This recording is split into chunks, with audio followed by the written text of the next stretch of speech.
को मानने वाले लोग हैं आजकल की दुनिया में। आजकल हमने देखा जो साइंस पढ़ते हैं लोग, उनसे पूछो भगवान है, बोले कहाँ भगवान है? अगर भगवान होते तो दिखाई देते। ऐसे तो तुम जाओ कहो कि हवा कहाँ है, और हवा है तो दिखाई काहे नहीं देते है?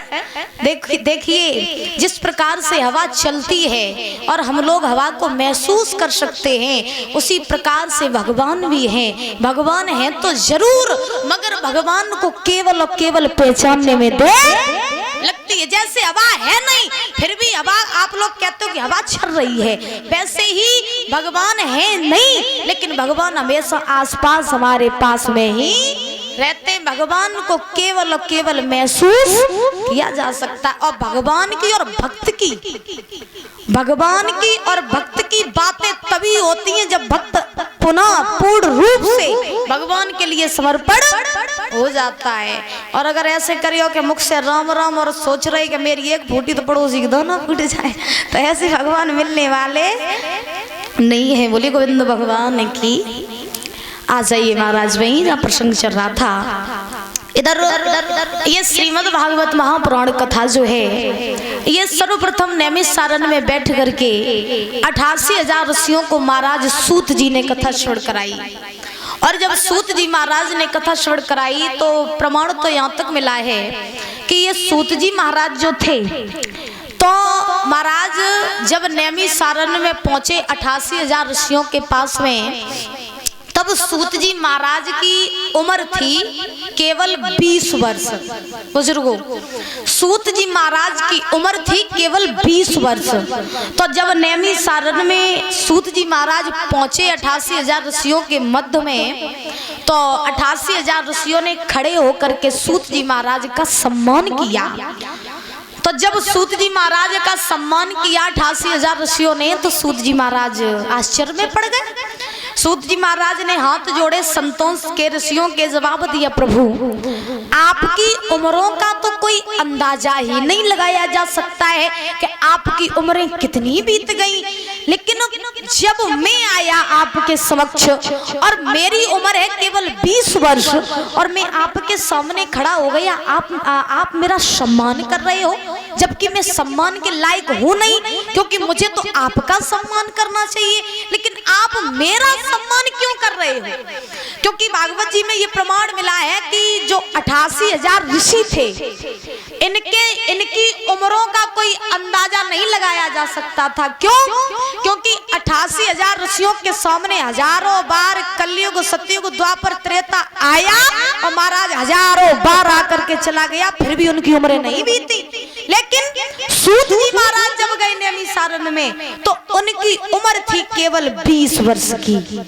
तो महाराज सूत जी महाराज कहने लगे, प्रभु सम्मान तो मुझे आपका करना चाहिए, फिर आप मेरा सम्मान क्यों कर रहे हो? तब 88,000 ऋषियों ने मुस्कुरा करके जवाब दिया कि हे सूत जी महाराज, हम आपका सम्मान इसलिए कर रहे हैं क्योंकि आप बेशक हमसे उम्र में छोटे हो, लेकिन ज्ञान में आप हमसे भी बड़े हो, इसीलिए मैं आपका सम्मान कर रहा हूँ। सूत जी महाराज ने कहा ऐसा क्यों? तो 88,000 ऋषियों ने कहा ऐसा इसलिए क्योंकि आप मुझे ये श्रीमद् भागवत महापुराण कथा को श्रवण कराओगे, इसलिए आप मुझसे ज्ञान में बड़े हो। और ध्यान रखना, ज्ञान प्राप्त करने की और भक्ति प्राप्त करने की मैया कोई भी उम्र नहीं होती है। भजन चाहे बुढ़ापे में करो, चाहे जवानी में करो, चाहे बचपन में करो, लेकिन जिंदगी में भजन करना अति आवश्यक है। ज्ञान प्राप्त करो चाहे बुढ़ापे में, चाहे जवानी में और चाहे बचपन में करो, लेकिन ज्ञान प्राप्त करने की भी कोई उम्र नहीं होती है। और मेरी समझ में तो एक ही बात आती है कि ज्यादा से ज्यादा भजन करना बचपन में ही अच्छा होता है ना? क्योंकि जब तक किसी वृक्ष को सींचोगे नहीं, तब तक वो वृक्ष कैसे बड़ा होगा, है ना? और जब उसको सींचोगे, उसकी देखभाल करोगे, तो उसमें फल अच्छे आएंगे। ऐसे ही अगर भक्ति बचपन से की जाए, भजन बचपन से किया जाए तो महाराज फिर और आपकी भक्ति दृढ़ हो जाती है और उस भक्ति का फिर आनंद ही कुछ और होता है। अगर हम कहें कि भजन करो बुढ़ापे पे है, अगर हम कहें कि भजन करो बुढ़ापे पे, तो बुढ़ापे में देखो महाराज ऐसी अवस्था हो जाती है कि नौती पंथी हो गई तो फिर उन्हीं में खेल कूद में लग जाओ। और वृद्धावस्था ऐसी होती है कि जब लोग वृद्ध हो जाते हैं तो उनकी गति और मति बच्चों की तरह हो जाती है। बुजुर्गों की गति और मति बच्चों की तरह हो जाती है। तो वृद्धावस्था में मेरी नजरों में तो 100% में 50% ही लोग ऐसे हुए हैं जो वृद्धावस्था में भगवान का भजन करते हैं। और कलयुग की अगर बात बताएं तो कलयुग में लोगन के ऊपर बुढ़ापो आए जा तो जौन ही नहीं पत के को बूढ़े, क्योंकि कलयुग में ऐसे ऐसे सिस्टम चले कि महाराज जिनकी कछु अब मॉडल जमाना है तो सभी मॉडल बन रही छे, बूढ़े होए छे नहीं होए छे जवान होए। हाँ, आजकल तो सभी नहीं बन रही है। आजकल हमने देखा कि महाराज सबसे पहले सर के बाल सफेद हो जाएं, बूढ़े लोगों के सर के बाल सफेद हो जाएं, सो ले आओ 10 रुपया की डाई कर ले बालन पे चकाचक, फिर नहीं फिर से नहीं हो जाते।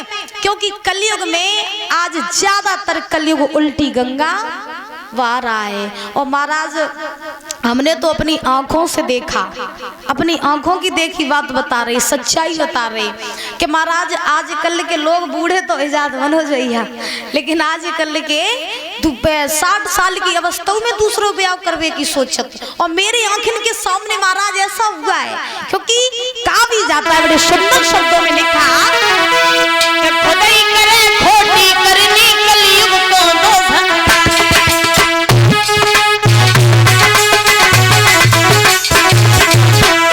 बड़े सुंदर शब्दों में लिखा, शब्दों पर गौर करना। खुदाई करे खोटी करनी कलयुग को दोष लगावे। कलयुग प्रकोप कब डालता है? कलयुग अपना प्रकोप उसी के ऊपर डालता है जो पापी अधर्मी होते हैं, उसी के ऊपर कलयुग का प्रकोप होता है। और जो भगवान के भक्त होते हैं कलयुग कभी भी उनके ऊपर अपना प्रकोप नहीं डाल सकता है। लेकिन खुदाई करे खोटी करनी कलयुग को दोष लगा। आजकल लोग खुद ही बुरे काम करते हैं और फिर जाओ और का तो फिर तो भैया कलयुग आइयो जो मैंने बच के रही हो। विद्वान ने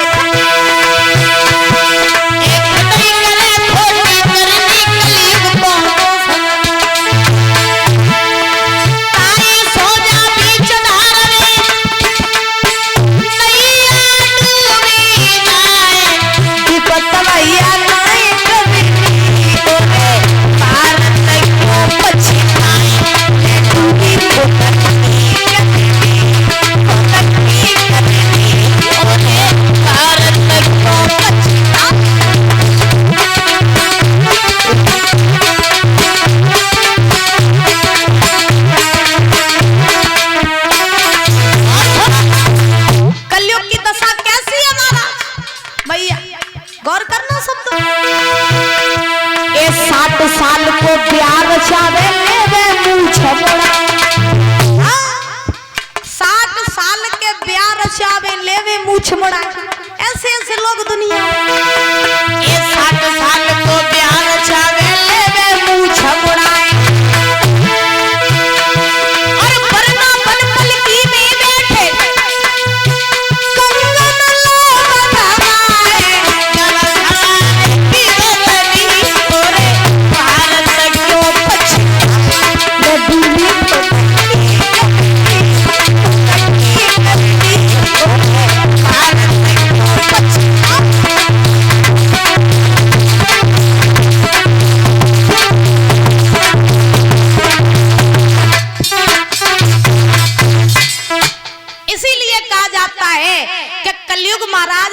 कहने के लिए ही है।